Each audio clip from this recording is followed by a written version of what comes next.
सवारी चलती का नाम गाड़ी जी। माशाल्लाह जी गाड़ियां अजकल जी बड़िया खूबसूरत किस्म दी आईयां ते देख के तो उन्होंने दिल बड़ा खुश हो गई ने। और इस गड्डी दे विच कैमरे भी ऐसे लगे पे कि माशाल्लाह बेहतरीन किस्म दी गड्डी है। और इस गड्डी दी तमाम तुसा डिटेल वगैरह देसा और तुसी वेखसो तुसा मजा भी आसी चस भी आसी। और छोटी छोटी गड्डियां रोडा ने होती जिस टाइम चलनी पैंदी उन्हें बड़ी तबीयत खुश होनी उन्हें वेख। और मुख्तलिफ किस्म के कलर होने जबकि पाकिस्तान में ज्यादातर मांग जी होनी वाइट गड्डी की मांग होनी। इसकी की रीजन है वैसे कमेंट सैक्शन में तुसा लाजमी दसना है। और सुभान इसका इंजन कितना है? 660 सीसी है।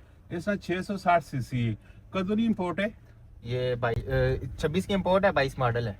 26 की इंपोर्ट है, 22 मॉडल है। फुल ऑप्शन गाड़ी है। फुल ऑप्शन गाड़ी है। 660 सीसी इसके विच इंजन है यानी कि पेट्रोल भी ना होने बराबर है। इसकी एवरेज बहुत वीआईपी है। इसकी एवरेज भी यानी कि बहुत ज्यादा वीआईपी है। इस गड्डी च और केड़ी खास गलन? पुश स्टार्ट इसके अंदर है, स्मार्ट एंट्री है, ऑटोमेटिक है, एसी है, हीटर है।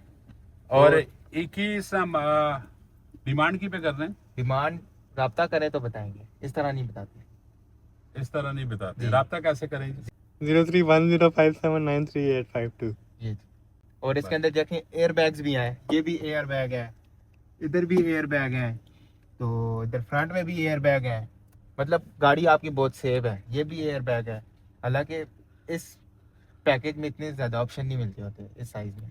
अच्छा जी।